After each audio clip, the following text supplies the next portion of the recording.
Well, I'm recording right now, just Okay. at the risk. We're recording because we always are like, all right, we're going to make a podcast today.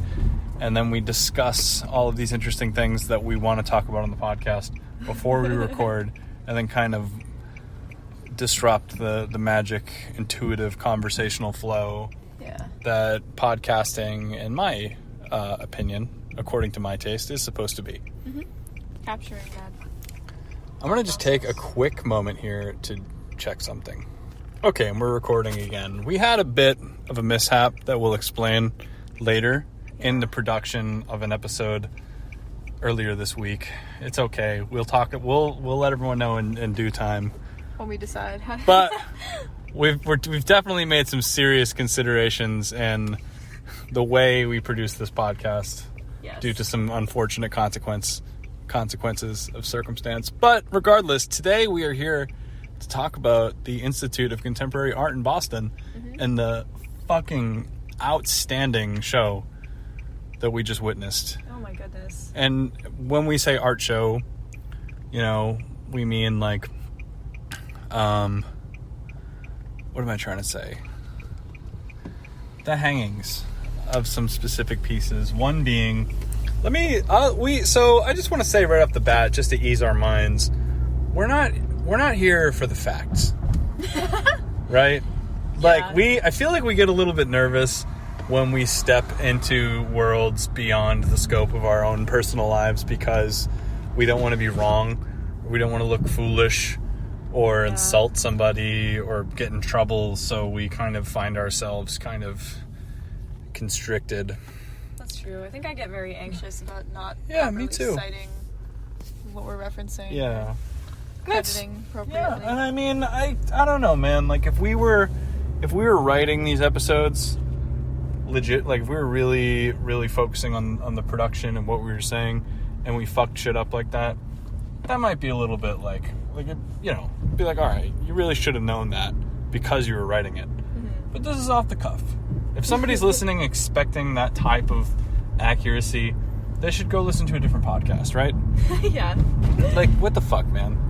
Anyway. With that said. One thing that we definitely want to talk about, that I definitely want to talk about, is this fucking musical piece that... Oh my goodness, yes. Just to give some, like, really boring information about it, it was by an Icelandic artist, probably among many Icelandic artists. Oh, you could probably go on, whatever. Named Ragnar Kjartansson. Okay, a little bit of an interruption there. It was by an Icelandic artist named Ragnar. I don't know how to pronounce his last name, but it's Kjartansson. And the piece was titled The Visitors, and it was recorded, as I read, I will tell you about it, cool. in a historic upstate New York estate that is called, I think, Rokeby Farm, which was a historic 43-room mansion that is now kind of dilapidated and falling apart, and I don't think there are permanent residents, which was a really beautiful way to record this, and I guess I'm just going to use you as my surrogate audience, Theo. The piece that we just witnessed was, you know, we walked into this large black room, and on the walls surrounding us were 7 screens on the walls that were like the size of small screens, and in the middle there were 2 screens. So there were 9 videos playing at the same time in total. Yep. And on each screen was a different musician, all linked up audio-wise with headphones to each other, all performing the same piece in different rooms of the house. Mm-hmm. So they were all in different rooms of this mansion, all playing the same song, all separated from each other, but all in this like absolutely fucking beautiful harmony. Yeah. It was like folk instruments, cellos, there were 2 pianos, there's a double bass, an electric guitar, I don't know if I said banjo. Acoustic guitar as well. Yeah, I think 1 or 2 acoustic guitars and these beautiful, haunting vocals. And my favorite screen that we didn't notice until like probably 15 minutes into watching this piece, because the really another beautiful detail about this whole exhibit was that you weren't able to see all of the screens at the same time. There was nowhere in the room where you could stand where you could see every performer, which I thought was fucking haunting. I guess to just give more like boring context, like, you know, these people were playing this long song. It must have been 45 minutes, like just one continuous piece. It was like an album.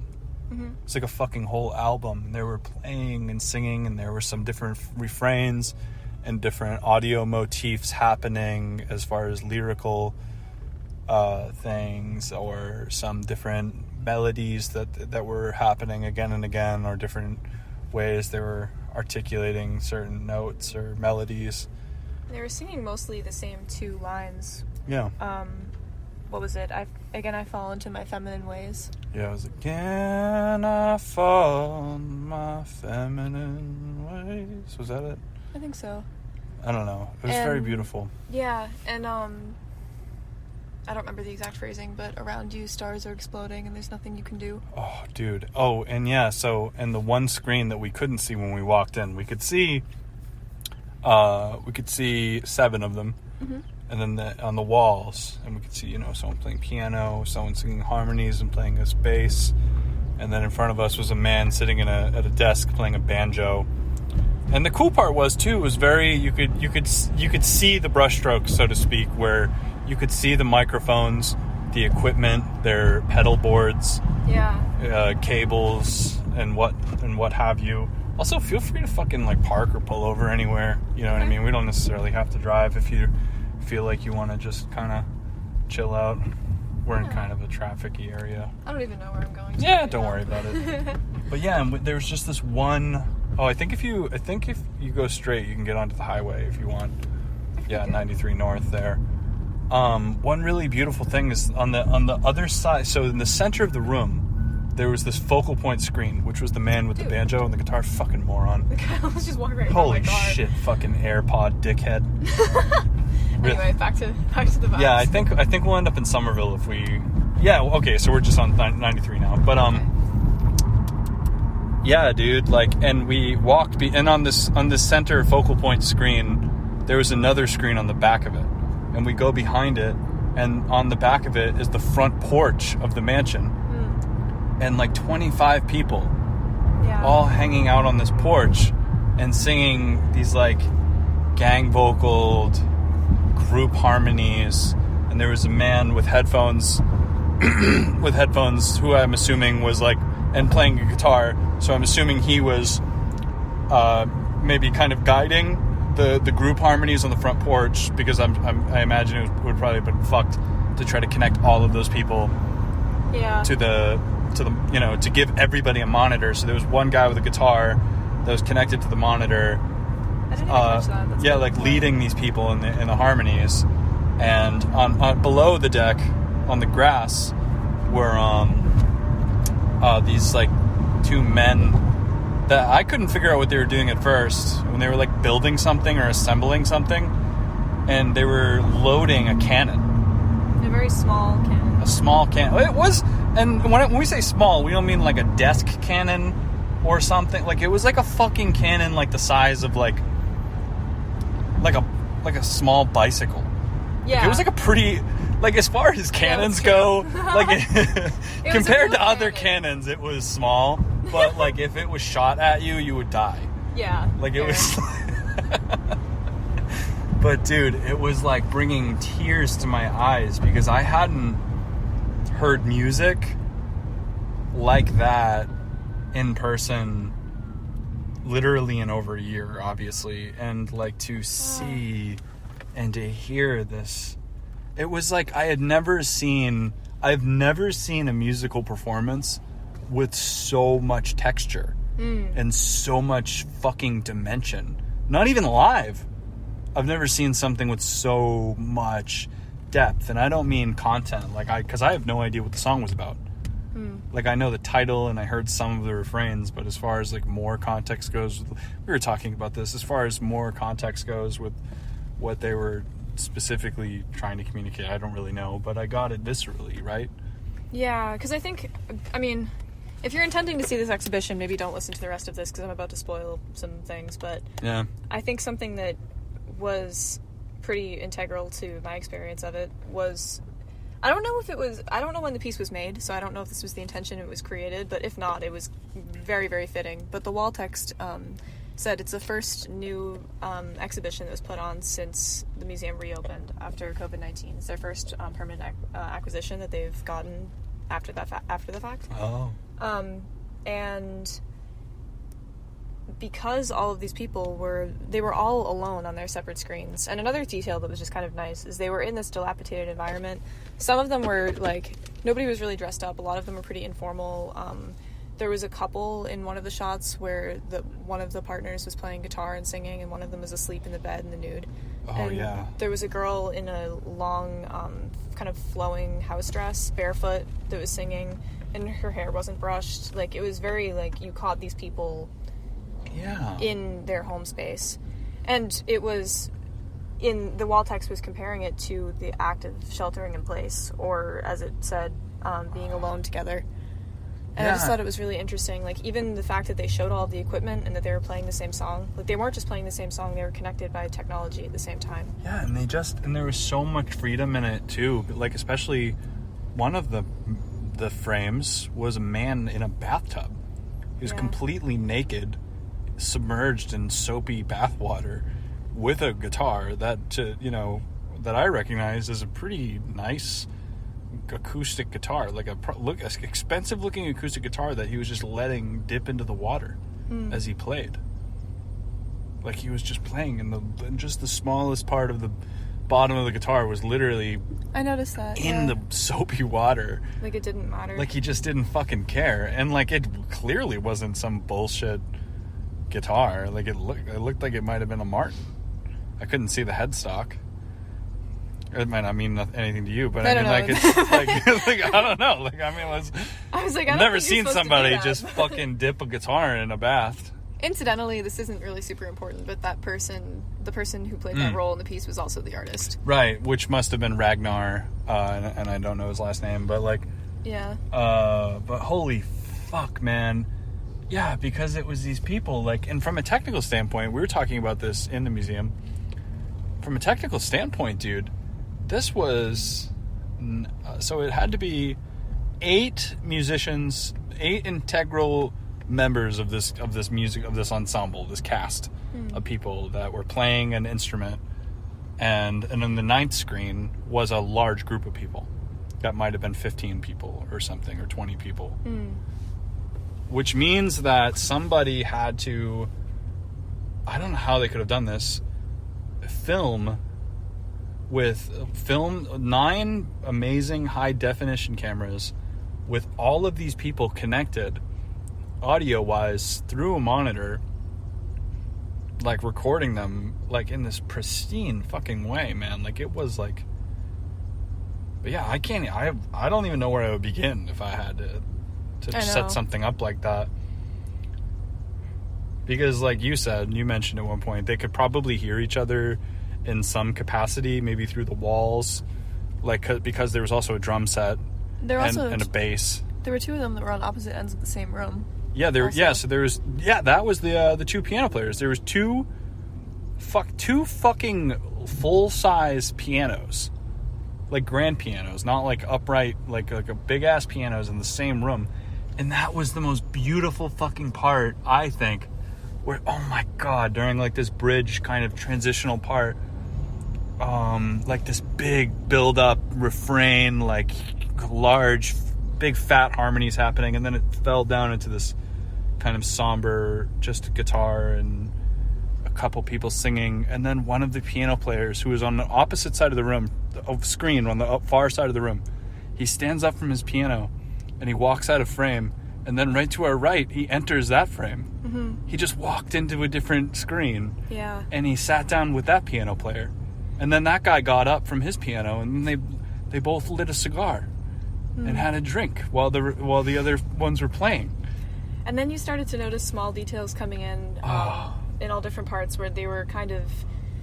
It was so interesting because as a parallel to COVID, you could see hints of other people, but they weren't connecting, except for those 2 that were in the same room. But for example, one of the men who walked into the other person's shot, the ones that were both playing piano, he had a white shirt on, and in the scene, in the shot of the crowd outside or on the outside porch, you can see through one of the windows him standing in front of the window with the shirt. Oh my god, yeah, that was fucked. You could see them. Yeah. And that's what I mean by like texture. Yeah. In the piece, like there were just like, and it was, I don't know, man. I've just never seen video art, sound art, or a musical performance that just reached in like that. I just thought it was so interesting too, as far as the isolation and connection, like the emotional themes, because it really tapped into a lot of things that I guess a lot of people were feeling. From my own experience, like being those small hints of other people before they actually, at the end of it, they'll connect in one frame. That's yeah, thing, so we could get to that part too in a minute. But it was just like, that was what it was like to be quarantined or in lockdown in the very beginning, of like seeing these hints of other people, and like the only other people that you see are like your neighbors. You could see them through the window, and you know, like, that's the man that sits on his porch every day. And I don't know anything about him, but I see him every day for half an hour as he sits on his porch and looks out. Like the Laughing Man. That was another, yeah. It was just a strange character in the last year for us. Yeah. Shout out to the Laughing Man. He has such an ominous name. He has an ominous name, but the reason that he is named that is because he's a man that would walk up and down the street and loudly look at you and just laugh very loudly. Yeah, he never really talked. Yeah. But he was harmless, but he was strange for sure. Yeah, it was in my old neighborhood. Yeah, but and we saw him. Characters so like much. That, though. Like, even him, he didn't, like, he wasn't in the same kind of fear mode that a lot of other people were. Yeah, he really didn't give a fuck. Yeah. About COVID. Like, he was just kind of not wearing a mask and walking up and down the street or whatever. Just laughing it up. But, like, the neighbor I had that sat on his porch every day, that seemed to be the only time he would go outside, and he would get food deliveries and everything, and I knew that because I was in the house every day looking out of my window. And I don't know, just those little ways that other people were touching your lives, and you were so... Those people had been there the whole time I lived there, but I never noticed them until I became desperate for that kind of contact. And I think those were feelings I hadn't really thought about a lot since this all happened, because it's been such a focus on, like, oh, there's vaccines rolling out, like, I can do this now, I can work again, like, focusing on what's happening next and what's going to happen and the anxiety of that, and not really appreciating that what did occur was a very emotional time that, I don't know, in a way it does have value that's worth speaking on. I thought that was a really interesting piece. Because I'm not going to lie, when we first walked in there and I saw that it was a COVID exhibition and it was like a musical thing with like a bunch of different screens and it was about self-isolation, I like shook my head at you. I was like, this fucking sucks. I know, sucks. I could see you were like, let's go to the next room. Yeah. But I think that, like, I kind of thought the same thing when for a second, but I was drawn in by just the sound, just the instrument. I was just like, whoa. Like, that sounds fucking nice. It did, yeah. Because it was so the name of the piece that is something, as I cannot pronounce it. It is like an Icelandic word. But it translates to, in English, the name of the musical piece? Yeah, so the title of the piece was Kjartansson. Well, that's the artist's last name, so I don't know. But I guess the title translates to, in English, feminine nihilistic gospel song. So I don't really know what they meant by that. I guess I don't really need to know. But one thing that definitely was true is that it did have so much gospel in it, in the performance, in the sense that maybe it was about God. I have no idea. It could have been spiritual in some way, but the way the harmonies were structured and the kind of guitar-based instrumentation definitely was very gospel-like. You know, most gospel songs are written, in the normal major or minor scale Western music, like in the way that a folk song is written. Like, the way that me and you probably know gospel music is like church music, which around here and in our time period is very much influenced by 70s folk music, where before church music a long time ago was like probably very stark in Latin, at least in like Catholic ways, but in the 70s and probably in the 60s or 70s, a lot of church music started to turn into like Joan Baez, like folky beard guitar God songs, which was probably for the better, because I think that stuff's a little more palatable than fucking, you know, like the sound of like angels screaming through the fucking clouds. Anyway, whatever, like I don't know. I mean, that stuff's fine. Whatever. I don't know. But like, it's fucking difficult to sing in those scales in Latin along with the priest. Yeah. So I could see why they were like, okay, maybe we could just make this C, F, fucking A, G, and just have Greg sing it. Whatever. Paul, the music teacher, do the church songs. Whatever. So it was gospel in that sense, is what I'm trying to say.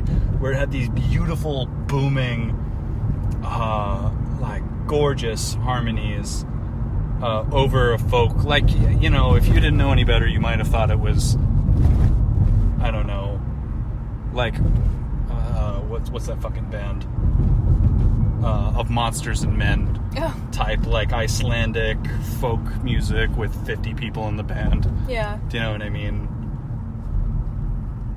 But oh my god, was it beautiful. It was so beautiful. Oh yeah, and like another thing too that was very beautiful was how it ended as well.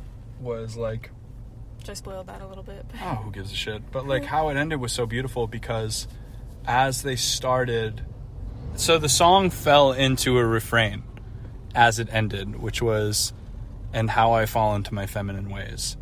And one by one, the drummer put down his brush sticks on the snare drum, and he walked upstairs, and he disappears out of his frame for a little bit, but then he reemerges in the frame of the man with the guitar. And they wake up the woman in the bed, and then the woman, kicks off the blanket and puts on a robe or something, and then they go downstairs together, and they enter the room with the man with the piano, and then they one by one they all start. The man gets out of the bath and he dries himself off, and then all of them start leaving their frames, and there's just these empty screens with just empty rooms. Which was so beautiful, because you have to remember, standing in this room, there is nowhere where you can see all these screens at once. Exactly. So all of these people that were sitting, as you would in a museum, watching a visual exhibition, like in their own little groups of people, like sitting on the ground or standing in groups of 2 and 3, suddenly are moving around the room following these people, watching where they are, and we all congregate in front of one screen. Their piece forced everybody to get up as the people on the screens got up, and it brought everybody in the room together to the screen where they were congregating. Yeah. Oh my god. And so one of them in the film had a guitar and was just playing the simple chords, whatever they were, and they were singing this refrain over and over again, and the piano men lit their cigars again, and one of them popped champagne, and as they all came together, it became a celebration. Yeah. And then the group at the piano, they all went outside, and they joined all of the people on the porch, and then they joined the refrain, and then they all went dancing and yelling these lyrics, and the camera pans away from the porch as they all walk by it into this beautiful green landscape of, probably like the fucking Catskill Mountains, upstate New York, like this beautiful northeast mountain range, and they're just walking into this field, and none of them are mic'd. It's just the mic from the outside, so the audio is fading out as they gain distance away from the camera. Yeah. And it was just...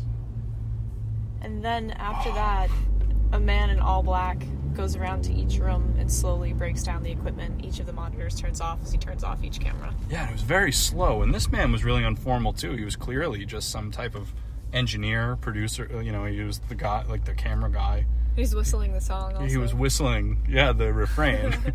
Like he was just doing my job. And he turned out, I could see he was wearing Converse. One of his shoes was untied. It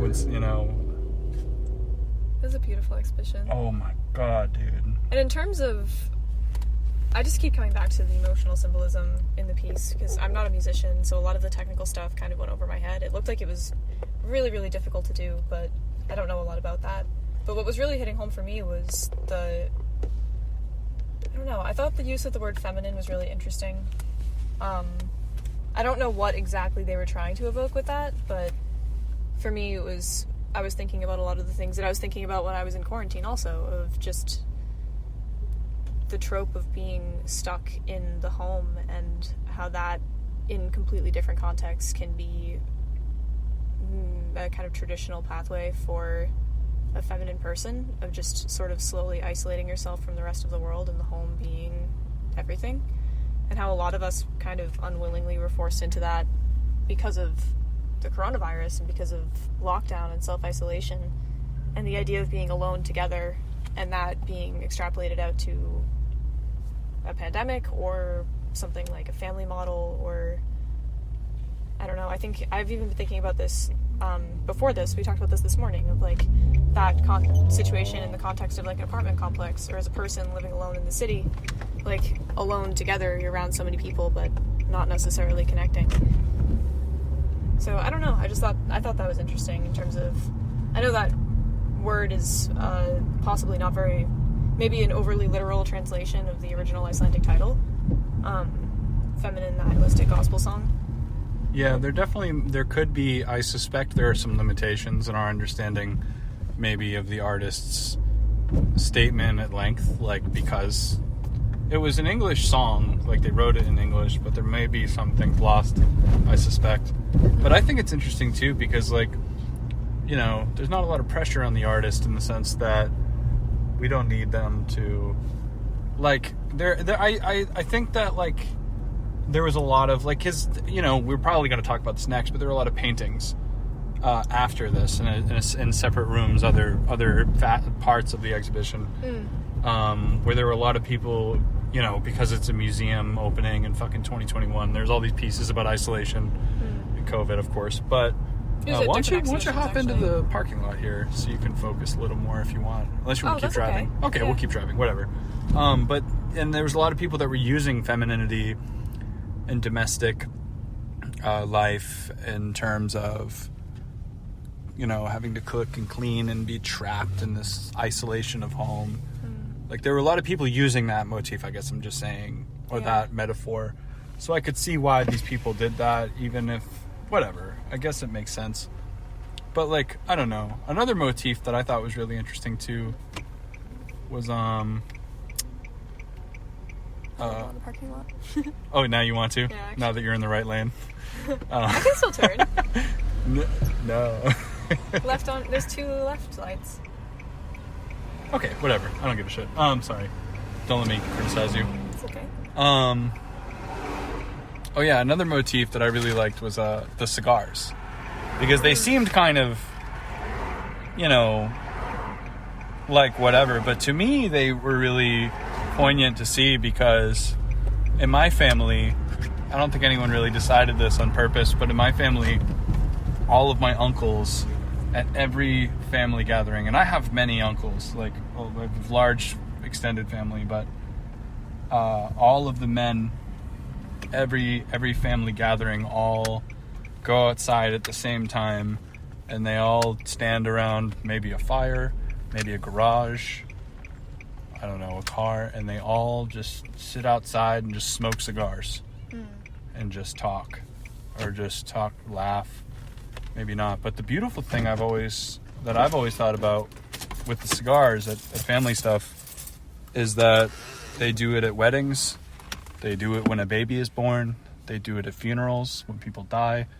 Like, the cigar is just such a universal symbol of celebration and resemblance.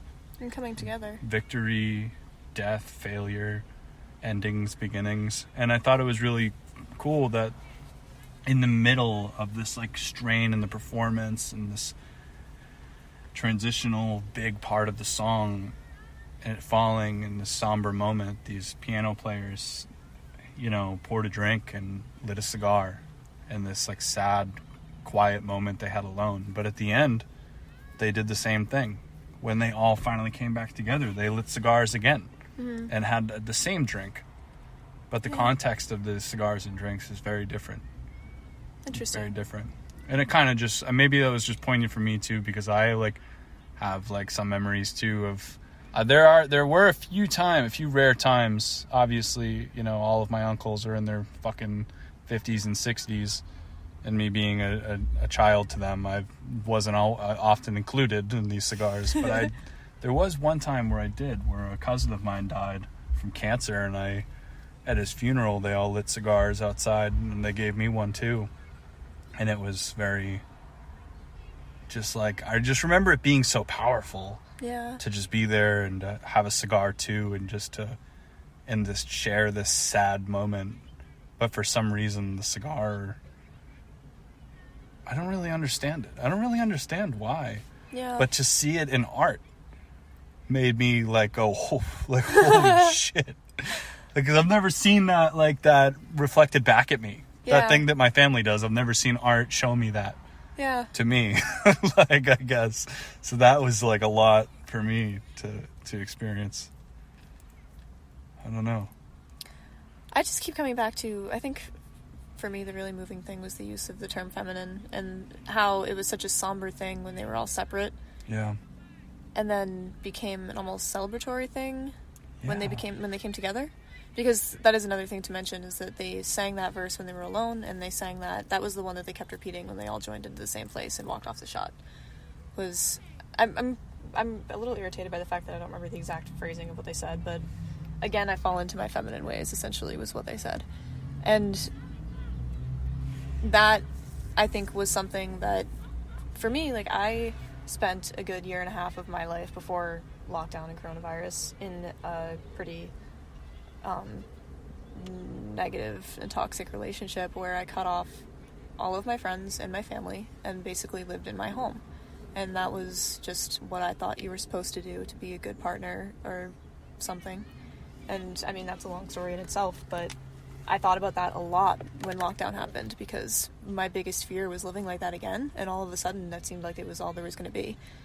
So that line really resonated with me in the beginning and made me like kind of tear up a little bit, because that's what that brought to mind. But then in another way, like, things that are associated with the stereotype of the feminine and this feminine in the home are care for the self, care for others, family, like building on relationships, emotional connection. And that was presented in a positive light at the end, that they reconnected and that they had shared the same thing and they were expressing that together, and that they were having an honest, intimate, emotional moment where they were just experiencing joy, and they got to leave the home and experience that as a group versus go out into the field without hiding the way that they felt about it. Yeah, one of them was naked. Yeah. The guy was naked. Yeah, the one from the bathtub. Yeah. Yeah.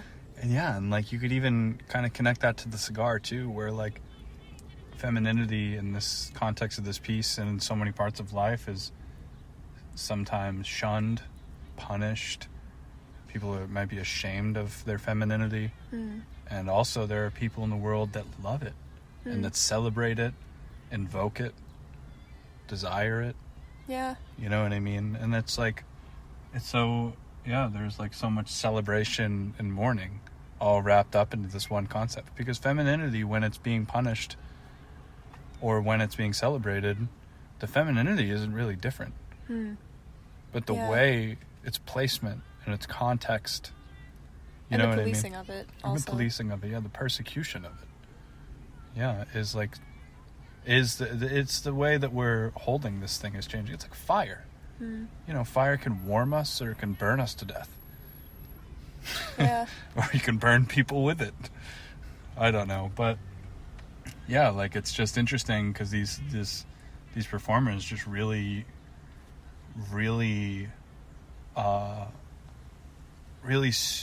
stretched they they use these motifs in a fucking really powerful fucking way. Yeah. That was very impactful. Just another thing about the gender piece also was, we mentioned it briefly, but the canon, the conclusion of that was that in the middle of one of the peaks of the song, they did light the cannon. And they shot it, and nothing happened. They both fell backwards, the two men that were standing there, and the people on the porch just kind of looked at them, and they just continued their song, and they stayed in isolation. Like, that feeling of, like, railing against something you can't rail against. And it was two men loading the cannon. Like, the masculinity against the femininity. And then at the end, for them to say, again, I fall into my feminine ways. It was almost like the traits of the feminine were what helped everybody through that period of time. There was no railing against it. There was no, like... Yeah. These, again, are stereotypes, but masculine energy wasn't helpful. There was nothing you could do with that. Yeah. And it was like railing against the void.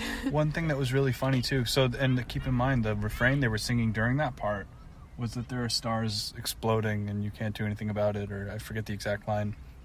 That was when they were singing about the stars exploding. Yeah. And one funny part, too, is I noticed a couple times during the song, the man that had loaded the cannon was holding this blue propane torch, and he lit the torch.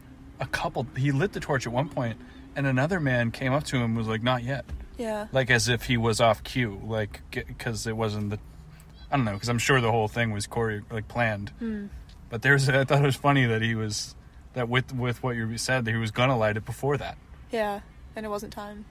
But it was, like, they were trying they wanted to light it. Yeah. The whole time, and then they finally did, and it was just... I find this that scream, too. Explosion. It was so loud, yeah. It was fucking loud, yeah. Oh, and one interesting technical detail, too, to keep in mind for the people who haven't been to it yet, is that each of these screens, one thing that was so fucking cool, had their own speaker. Yeah, that was awesome. So it was like this, like, omnidirectional audio experience where, like, so on the other side of the room where a man was playing a piano, there was a speaker above him that his vocals and the piano were coming from. Like, it was mixed almost like you would mix the score or audio landscape of a movie in a movie theater. And when they each left their frame or went into a different shot, the audio followed them into that place. Yes. Which really guided you around the room when they all collected in the same place. Oh my god, that was like, it hit me, because we were following, like, I was like, I want to see, like, we were following them across screens. Because there was that one little thing in the beginning where you noticed, because there was a mirror that was in two shots. That's the only way you could tell that they were in the same space. The two piano men. Yeah, and I was like, oh, that's the same room. And then we started paying attention to that, and then there were little things that, I was crying. Me too. It was so good. I've literally never seen a piece of music that did that. And I've seen a lot. I've probably seen thousands of musical performances live. Yeah. Maybe some of them the same performance. Like, I've seen so many songs performed. I've seen a lot of audio art, ambient music, video, audio installations, and that's a precedented form of art to step into, but I've not seen one like that where, and maybe I have some predispositions to loving this type of thing because it was this fucking beautiful, like, folk like written song, like, it's a genre that I already love, and a type of music that I'm already so drawn to. And it was just so, that was fucking unreal. It made me remember too how beautiful music can be, because, like, for me, I've felt really kind of poisoned against music recently, where obviously I listen to music every day because it's just, just a staple of being a human. There's music. There's music everywhere, with or without your consent. Yeah. But, like, I have just felt almost kind of nihilistic about it, where I've just, I don't know, you can even hear it in the way we make this podcast, where, like, I clearly don't give a shit about audio.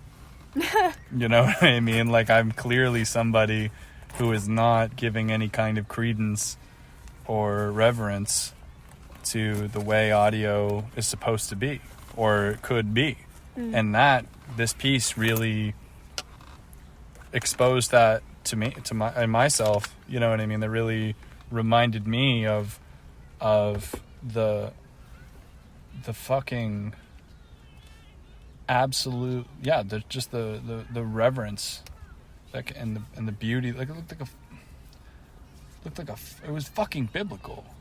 You know what I mean? The way the conclusion also was, it reminded me almost, this is maybe a silly analogy, but the story of the Little Match Girl and how it ends. And I don't know the story. You don't know the story of the Little Match Girl? Tell me. Oh, well, in short, it's much more beautiful than the way I'm about to describe it, but it's the story of a little girl, and she's, I forget, maybe it depends on the telling, but I forget if she was a little homeless girl or if she was just from a very poor family, but she was selling matches door to door in the wintertime, and her mother, I believe, was dead, and she was just dreaming of selling enough matches to make everything better, and she was like 8 or 9 years old, and she had nobody to care for her, nobody was paying attention to her, and she was just suffering essentially throughout the majority of the story.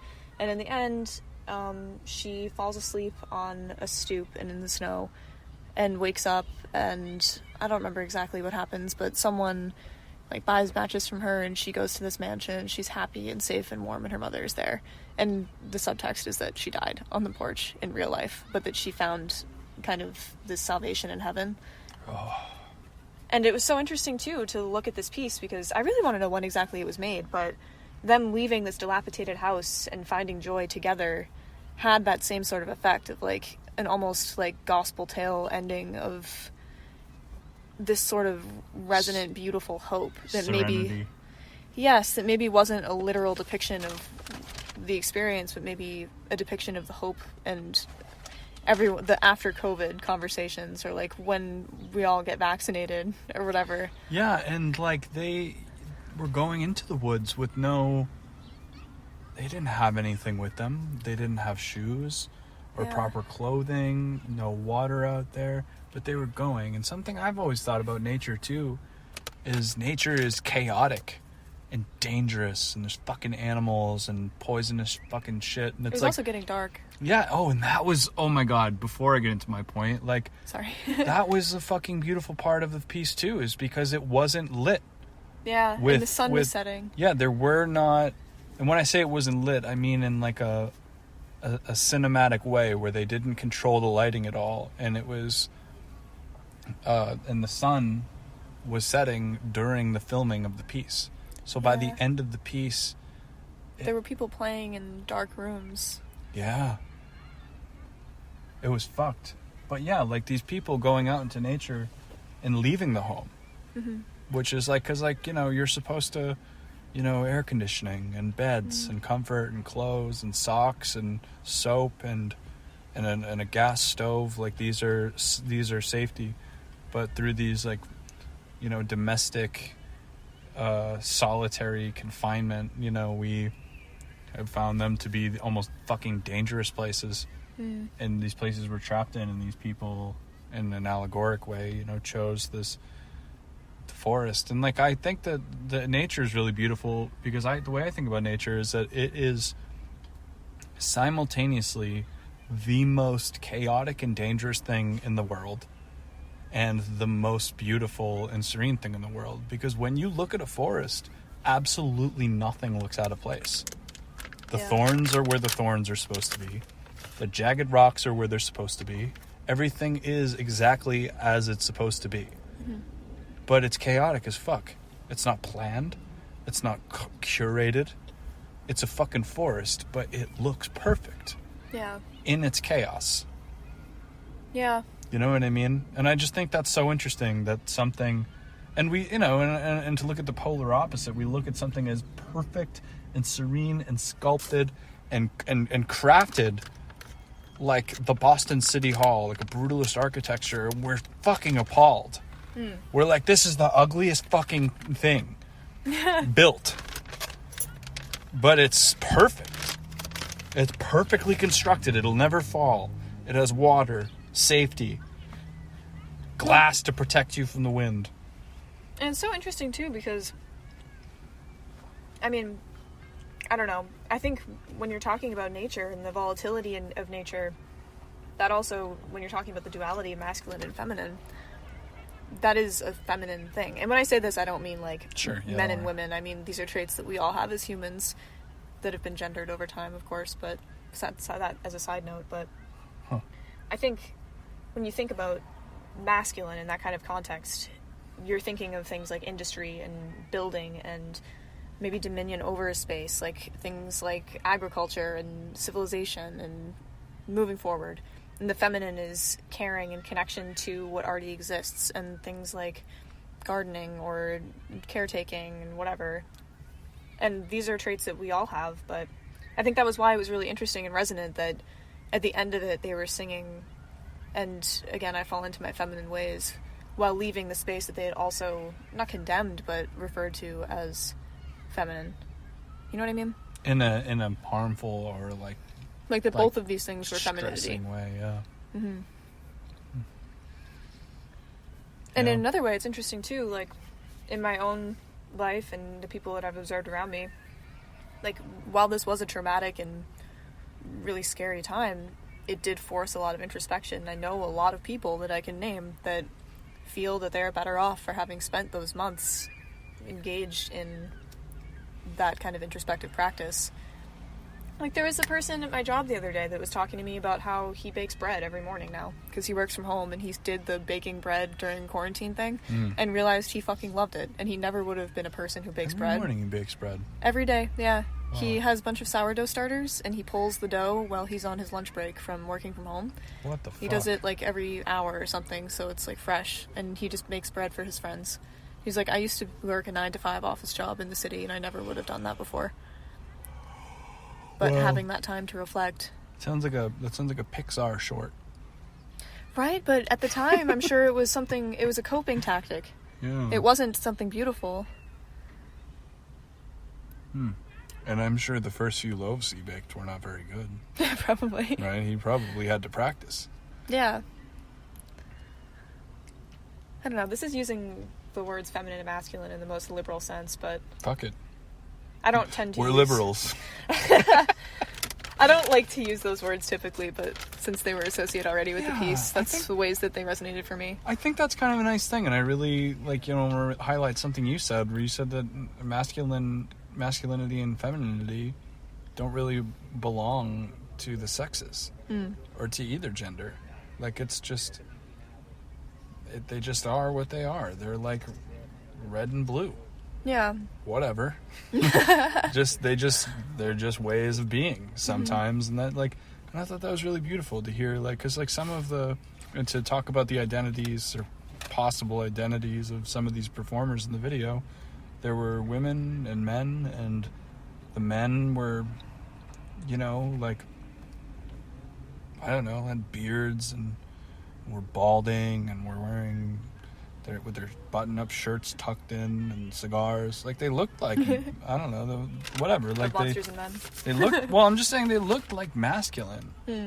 But they, embracing this theme of femininity, and, like, there was something really beautiful about that. It's kind of reminded me of this time that, I think I talked about this on the podcast in possibly the early days, but some paintings, some figurative works I saw in Provincetown last summer, where, as people from around here know, Provincetown is the gay capital of the East Coast, so there's so much LGBT art and people and clubs, and, like, there's just gay art everywhere, because it's also the type of place where there's a gallery on every fucking corner. That's lovely. It's an art place with a lot of gay art, and there, usually the art that I see, and the art we see in museums, and the historical art we see that depicts men, will often show them, very looking you in the eye, with beards or shadows or blood and some swords. Some sort of, like, phallic imagery or a dominant pose, a big standing above their wife. Penis. Yeah. A literal penis, maybe. Yeah, maybe just a literal dick. But like, that's a very normal way to depict men, is just with a fist in the painting, like. But these paintings I saw in Provincetown were, like, you know, the way that we see a painting of a woman where she's turned away from the viewer. Mm-hmm. You can, the connection of her jaw to her neck is a delicate, soft transition where you feel like you could just reach into the painting and touch her shoulder. Mm-hmm. Or put her hair behind her ear. You know, the type of painting, you know, that's how we depict women a lot in art. These, like, gentle kind of poses. Yeah, like, beautiful. And there was these paintings of men. They didn't look like feminine men. They just looked like guys. Maybe some of them had beards or muscle or no muscle or whatever. And they were depicted in this gentle way where you could look like you could rest your head on their shoulder. Yeah. Or like the man was leaning over to lean on you. And that's kind of how this piece was with these performers as the visual subjects, because these pictures, the videos too, were very well composed. The videos looked like fucking paintings. That's an interesting thing too, because if you take these words and remove them from gender, remove them from these pre-existing ideas of what masculine and feminine mean, like what you were looking at were paintings of men in a feminine lens, and like highlighting the feminine traits of these people that you would think by default would have to be presented in a masculine way. And in the inverse, there are paintings like Artemisia Gentileschi painting, I'm spacing on the name of it right now, the one I have a tapestry of, the beheading of Holofernes. Yes, yeah, Judas slaying Holofernes, which is to describe it as a painting of a woman sawing a man's head off. Yeah, which she also, incidentally, the model that she used for the man who's being beheaded was her own rapist. That is a masculine portrayal of a woman, she also used herself as Judith, and that is like taught in art history as a piece of a woman depicting a woman with masculine strength and highlighting her masculine attributes. And what you're talking about are paintings of men with their feminine attributes being highlighted, and that doesn't necessarily mean that it's a painting of a man as a woman, or this was a painting of a woman as a man. It means that it's highlighting these attributes that we all have, that it is, I don't know, it's a range. And I think it's interesting too when you think about, like, we were talking about how the people in this piece didn't have shoes on, or they were laying in the bath, or they were laying on their beds, or one of them was asleep in some parts of the piece. Like, that gentleness and that calmness and that beauty is the way that you see your loved ones or people in your home. Like intimacy within a space. And it was like peeking into, I don't know, that kind of like, it was like there was a period of time that this piece was depicting that we all lived through within the last 2 years, in which femininity was almost the default way of being. It was like the canon doing absolutely nothing. Like, masculinity didn't help anyone other than raising tensions during that time. Yeah. And it doesn't necessarily mean, like, I'm not talking about men and women when I say this. I'm talking about these traits that we all have. I just thought that was a really beautiful thing to see represented. Yeah. I think it's a beautiful point. These two men in front of our car are distracting the fuck out of me. Yeah, I also don't know why... They're standing right in front of the car, talking really loudly about, like, a portal for work. Like, a work... Like, I think they're talking about... Like, oh, really? I think they're talking about their job. I think these men are coworkers. I think it's really interesting that neither of them... It's so fucking distracting. Neither of them have masks. Well, they work together. They're in the same pod. They don't even have them on their necks. Yeah, actually, they don't have them at all. Anyway. But yeah, and I think that's something that I've thought about a lot too, is that the way that men are or aren't attractive to a lot of people, and seeing men. So like I was reading about something about this online, or somebody had made some content about this, where we talk about the male gaze a lot, where like the way men see women, the way women see women. But one thing I think is really interesting is the male female gaze, where the female gaze as men think it is, when men try to construct themselves as being attractive to women without any input as to what that actually might be. Where, like, if me and the guys, we all got together and said, let's make a woman's magazine, guys. Let's make a magazine for the chicks. You and the guys. And put a bunch of hot pictures of dudes in it. what are we gonna do? Like, you know, if we were a bunch of idiots, we'd probably like sexy firefighter, like maybe some people like that, but like we'd be like muscles, like like dicks, like.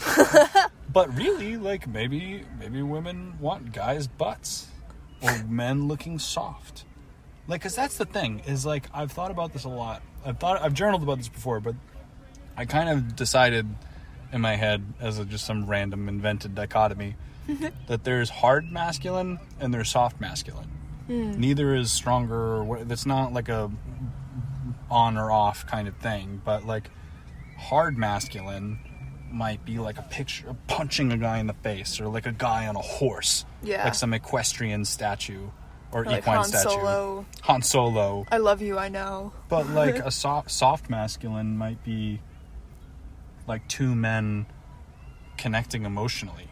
Or like two men who don't have a sexual or romantic relationship. Maybe they're not even gay. Just two men connecting emotionally. Yeah. Like if you're a man listening right now, like when you're or a heterosexual man listening, like have you cried on the shoulder of a male friend? You know what I mean? Like that's like a gay thing to do or something. Like whatever. Yeah. But like that, and I feel like that is a strength or like a masculine act maybe, or like a man loving his children. Like that isn't like love or compassion or empathy. I think it would be a problem, or it wouldn't really be helpful to just consider that some feminine thing, but that is like a soft masculine thing, you know what I mean? Or like it's almost like black magic and white magic. You know what I mean? And I keep in mind too, I don't think there's anything wrong with being muscly or wrestling or I don't know, like I'm not even necessarily against violence in all of its forms. It's a different conversation. But like I'm not like anti-violence either. Yeah. You know like takes that need more context. Takes that need more context. Yeah, that would be a really funny meme page. Episode title. Yeah. Meme page. But anyway, like, you know what I mean? Like, I'm like, I just want to say, just as a disclaimer, I'm not like anti being a dude. Like, I feel like I'm a very masculine person in a lot of ways, despite how I may identify. And I don't think that undermines, if I identify as, or me or anybody identifies as non-binary, and you are masculine, I don't understand why that undermines the way someone might identify. Why, if I am non-binary, do I have to be thin and elf-like and have pastel-dyed hair? Like a magazine? Yeah. Like, do I have to look like an Instagram Explore page? What am I, should I lose a bunch of weight? And change the way I look? What the fuck is up with that? Why can't somebody who is non-binary be a big fucking person? Or have a big fucking beard? They absolutely can be, because the thing... Yeah. Sorry. Oh, go ahead. I'm just saying, I just think it's interesting that if gender is a spectrum, masculine and feminine are on there, and are blending, and are this big mandala of gender identity. And I think that there's nothing, and I think that that's kind of a sad thing, that a lot of us are kind of afraid of masculinity and don't want it to be, or are ashamed of it, or are giving it, or are championing it with some kind of supremacy. I think it's like a diseased take. Yeah. I think masculinity is in trouble. Where there's, I don't know. I just think it's okay to be masculine. And I don't think there's anything wrong with being ashamed of it. I think, honestly, for an LGBT person that is AMAB or is a man, I think being ashamed of masculinity is really harmful. Yeah. And maybe even deadly for some people. Because there's nothing wrong with that. The phrase, I hate men. I know why people say it.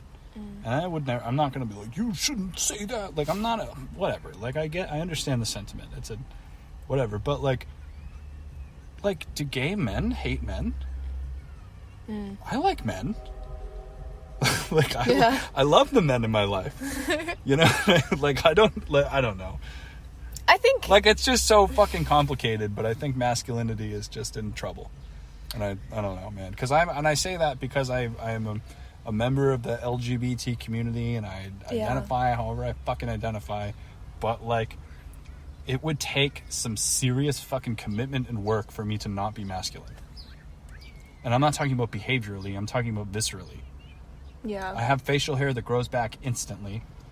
I am, like, just under 6 feet tall. I weigh 200 pounds.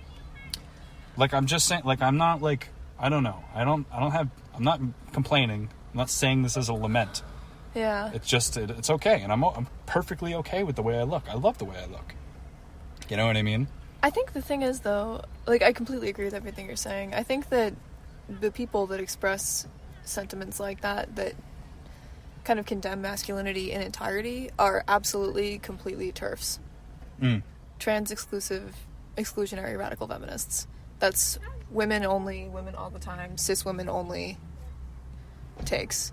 Right. And I just think it's really aggravating when you encounter those people, because I think there are a lot of people that say, like, will say I hate men or, like, fuck men, and I think that there's a wide spectrum of reasons why people say that, and there's a wide spectrum of ways that is, whether they intend it literally or not, but people that actually mean that in that way, I would hope are few and far between. I know a lot of them aren't, but yeah, and I mean I might say that in some context, or I'd laugh along with people who say it. Yeah. Like, I got no beef, you know, I'm cool. I'm fine, like, it's fine, but... Like, toxic masculinity and patriarchy and anti-femme spaces exist, dominate, and are deadly in their own right. Yeah, because there's toxic qualities in everybody. Like, what's this meme going around? Gaslight, gatekeep, girl boss. Like, which is funny. Like, I laugh at the meme. I'm not condemning jokes or giving people shit for being funny. Yeah. But, like, that's not a fucking healthy thing to do or to laugh about. Well, even though I'm laughing about it too. That's the meme, though. Right. Yeah. It's yeah. I get it. But yeah. Like I said, I'm not shitting on anybody. Not mad.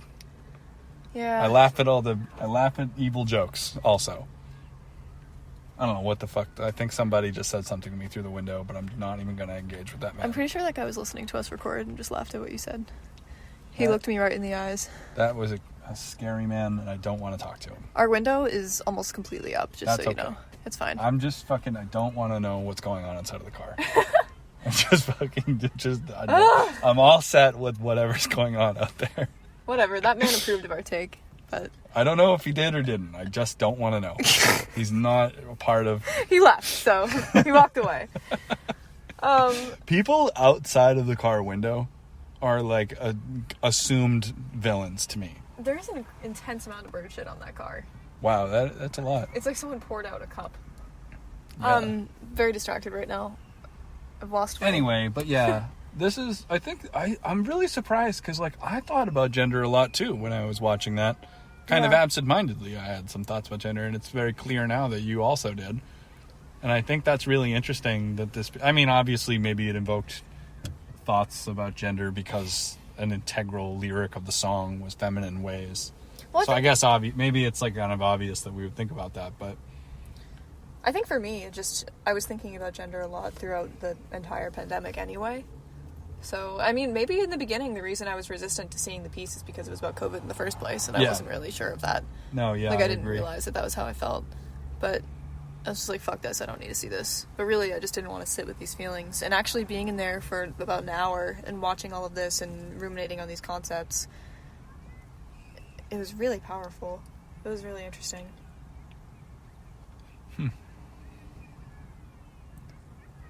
Yeah, I don't know. Because I also just want to say, in terms of femininity, I don't feel like traditional style femininity is inherently bad. I think being forced into that situation or thinking it's your only way to be happy is toxic. And I think that that's a side effect of patriarchy, and it's a very scary road to go down. Especially when you know other women that are sympathizing, but also telling you it's the only way, which was the situation that I was in at the time. Luckily, I'm not in that situation anymore, but I think the people that opt into that and can do it with a healthy dynamic with their partner and want to, I don't know, stay home and take care of the house or take care of kids or want kids or those kinds of things that we associate with traditional, like, at-home mom things. Like, I was raised by a stay-at-home mom who homeschooled me, who is she has a very professional career now and works like 70 hours a week, and did before I was born too, but that was the choice that she made on her own, and I don't think that was anti-feminist or whatever the fuck. So I just wanted to say that, because I think I talk about those things in a kind of negative way because I had a traumatic experience with them, and that was on my mind a lot in the beginning of this piece, and a lot during self-isolation in the pandemic, because yeah, I don't know. I just was remembering that point in the conversation. Yeah. Interesting. Yeah, we can move it along to something, but, like, I think it's just, I don't know, man. I think that there is so much to be...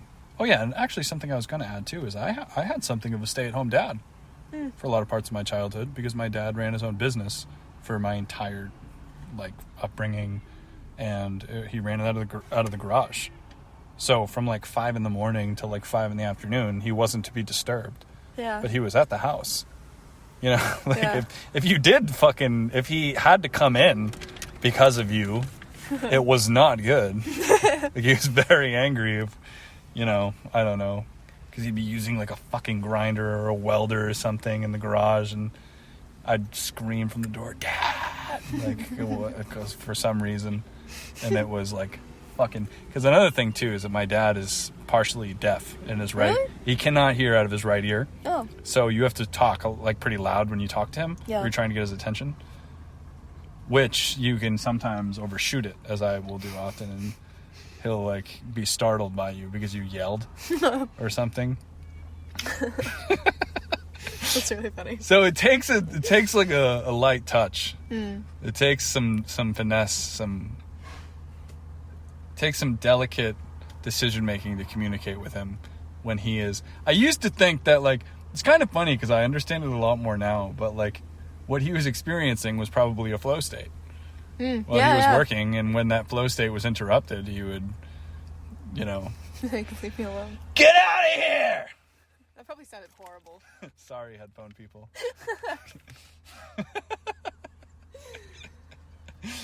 Anyway. This episode is over an hour long. Is it really? Yeah, and it's the first time we've made an episode about one piece of art. We haven't done that before. We've never, like... I think this actually is a really interesting thing to discuss right now, because this kind of opens some doors for us. Can you imagine if we...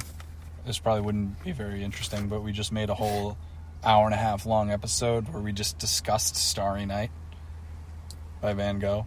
Van Gogh, right? Am I fucking stupid? No, it is Van Gogh. I was right. Okay. The moment of fear. Like, oh, shit. I think that could be really interesting. For a long time, like, even to this day, I occasionally mix up Picasso and Van Gogh in my head. Whatever. Like, I'll just interchange their names. Actually, that is not... I don't know. I feel like I have more respect for Van Gogh than Picasso.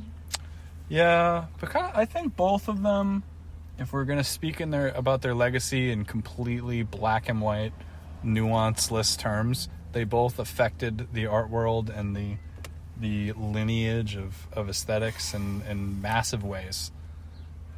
But I don't think that speaks to either of their characters, good or bad.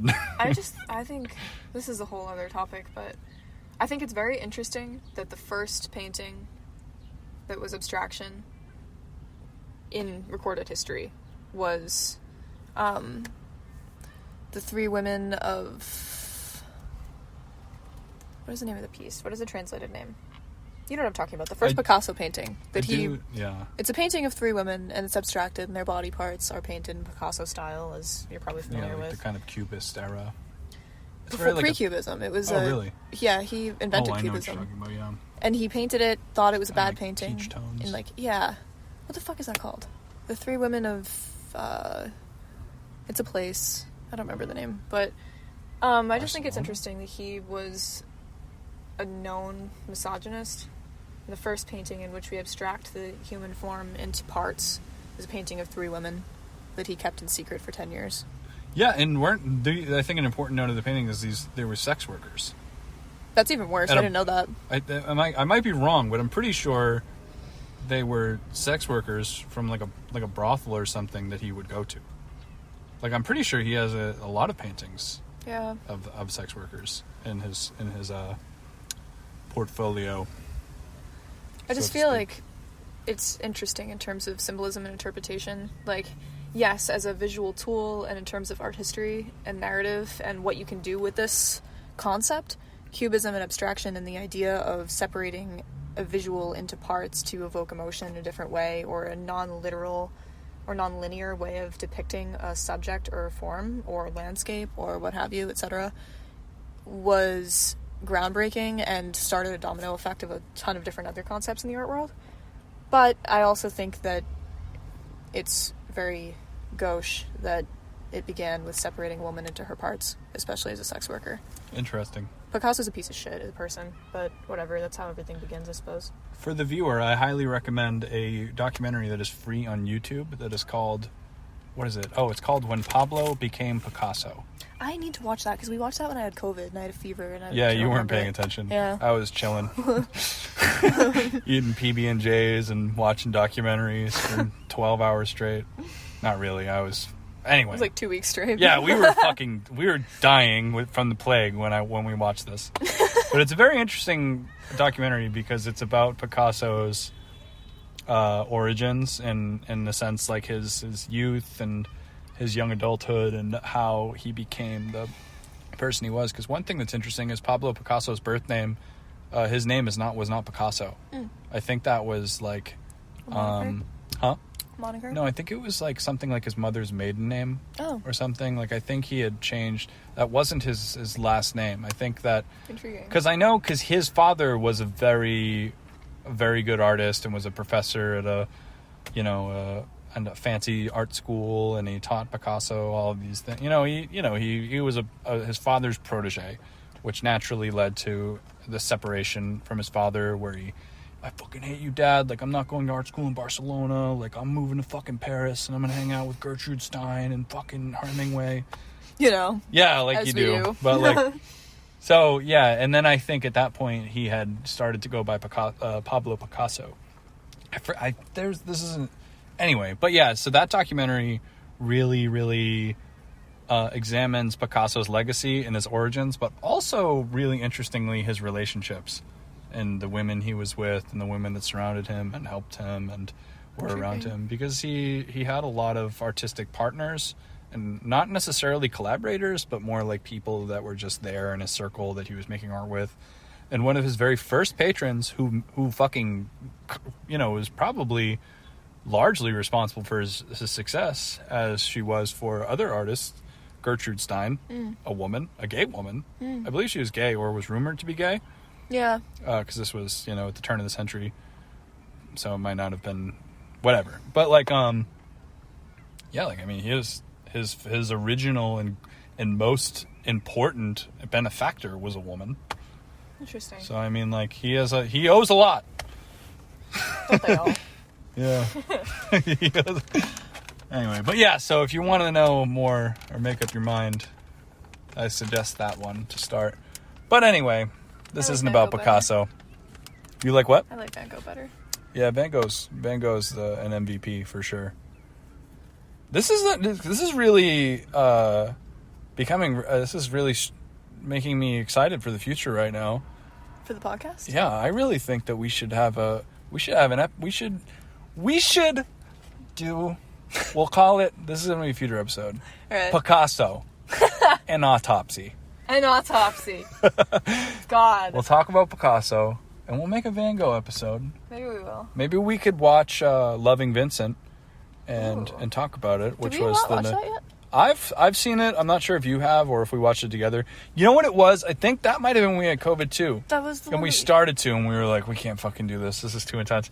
Because if you don't know, Loving Vincent is an absolutely jarring animated movie where every single frame of the film is an oil painting. Handmade. A hand-painted oil painting. Because there's like a little... You can find a documentary on the creation of it that's like a, just short, a 10-minute documentary or something. But basically, they created an entire animatic for the movie where they designed every frame and hired all these artists. Then they taught them all how to paint like Van Gogh. And essentially...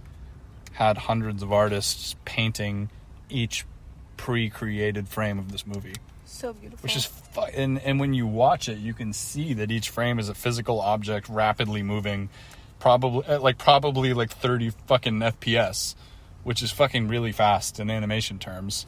That's like Coraline animation. You know what I mean?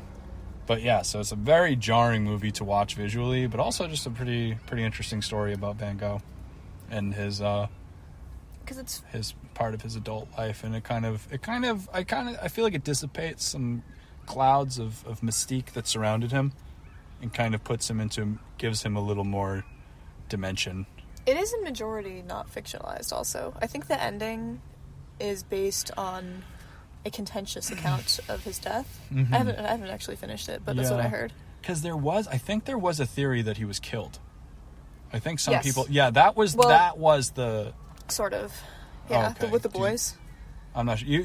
I think you might know more about this than me. So, essentially, one of the theories... I believe it was disproved, unfortunately. I'm not sure, but... A theory that was kicking around the world for a long time, that was based on, I believe, a journal entry of one of the boys in adulthood. A claim that he made or something. Very long story short, if you know that the death of Vincent van Gogh, it is rumored that he committed suicide because he was found one day, he went out to paint in a field and he came back and he'd suffered a gunshot wound to the stomach. And if you know anything about Van Gogh, he was severely mentally ill. He had very strong alcoholism and various other addictions, I believe, issues going on in his life, really bad depression.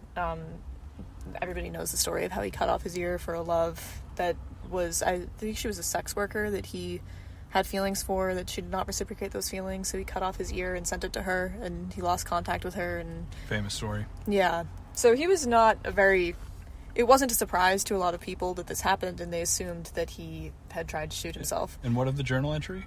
Well, he shot himself in the stomach and died a few days later of sepsis or something. And while he was in care, they kept asking him what happened, and he wouldn't tell anybody what happened. And he died without telling them. So one of the accounts is that there were two young boys, because he also used to hang out with, I believe he was in his early 30s when he died, and there was a group of people that he would drink with. And a couple of them were teenagers, and a couple of them were in their early 20s, and a couple of them were in their 30s. And they would just go and drink, and he would paint and whatever. And I guess these boys were somehow affiliated with that group of people, and he went out in the field and he saw them while he was painting. And what the conjecture is, and what the journal entry alluded to, I believe, is that they accidentally discharged a gun that they were playing with, and they hit him. And he took the gun and hid it, and told everyone, or allowed them to believe, that he had attempted suicide so that he could protect these young boys from being charged with his death. And that they never told anyone and whatever. I believe that they no longer think that that was true, but I think that that's what happens in the end of Loving Vincent. It's something like that is alluded to. Because essentially he was a throwaway person. Like, he was just a drunk that nobody cared about. And the only reason history even knows him or his work, because he achieved notoriety after his death, is because he had a brother, Theodore, who was a wealthy business person who did not want his brother's legacy, to be a mentally ill drunk who died. Right. So he got his paintings shown a little bit towards the end of Van Gogh's life, I believe, and then after the fact, that's when he blew up into fame. Because everyone loves a jarring, sad story. Yeah, and there also was like a big part of his story, I didn't know if this had something to do with the kind of murder theory, was that there were a lot of kids in the village that would throw rocks at him and shit and pick on him because he was like a drunk, weird man, crazy guy in the village. So I think that like he had a horrible reputation, or that people thought he was just everyone thought he was crazy, some fucking weirdo, crazy guy. Yeah. Rip Van Gogh. Much better than Picasso. Yeah, dude. We should make a short list when we're done recording this. Maybe we could do an Egon Schiele, maybe some Klimt stuff, maybe a little bit of a Spanish flu. Oh, God. Austrian artist extravaganza. Special episode. Perhaps. 1918, the episode. Just kidding. 1917. The Spanish flu? Yeah, right? I think it was 18. Really? I mean, it was probably both, but I'm pretty sure that it's the Spanish flu of 1918. Damn. But it probably was in 17 and 18. Fair. And 20, I'm sure. God. Anyway, I think it might be lunchtime for us. I think it is. I'm getting hungry. Yeah, I could tell. How can you tell? I don't know. Just an intuition. All right, everybody. So there's a lot of press coverage and write-ups and probably videos of the ICA exhibition that's up right now. And if you are in Boston or Massachusetts and you know, I don't know, man, and you're around, you should fucking check out this fucking exhibit. It's showing it says September 30th. It's going to be up until August 15th, 2021. So if you're around, man, hit up the ICA. It was fucking amazing. Holy shit. Fun fact, if you have an EBT card and you haven't heard of the Card to Culture program, that is something that you can do in the state of Massachusetts, where you can use your EBT card for free or discounted admission to a lot of museums. The Institute of Contemporary Art, which is in the Seaport, allows free admission for up to 4 people, I believe, with an EBT card. Yeah, dude, so hit up your friend with EBT or get online and apply for that shit. And hit up some museums. Get cultured. All right, guys, we love you. Thank you so much. I'm Brian, and this is Theo. And we're the Boston Art Podcast. If anyone from the ICA is listening, what up? Hey. Good job. Just kidding. Whatever. All right, guys. Fucking see you soon. We got some nice stuff coming up for you guys. We got some really interesting interviews lined up that we're really excited to show you guys. And as always, hit us up on Instagram. Hell yeah. For whatever reason, if you want to just reach out and say what's up, or you're interested in having a little chat with us, you know, or your friend is a great artist that you think we should know about, or you are, hit us up, dude. Hit us up, man. Yeah, don't tag us and stuff though.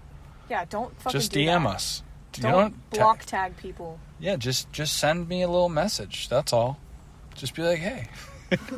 Only do it once. Also, please don't send us every single thing you post. Yeah, unless it's just really great stuff. Yeah, unless we reply. If we don't fucking message us. Don't talk to me. I'm hungry. Fuck off. Just kidding. All right, guys, we love you. This is the Boston Art Podcast. Go to the fucking ICA, dude. That shit was sick. All right, love you guys. Bye.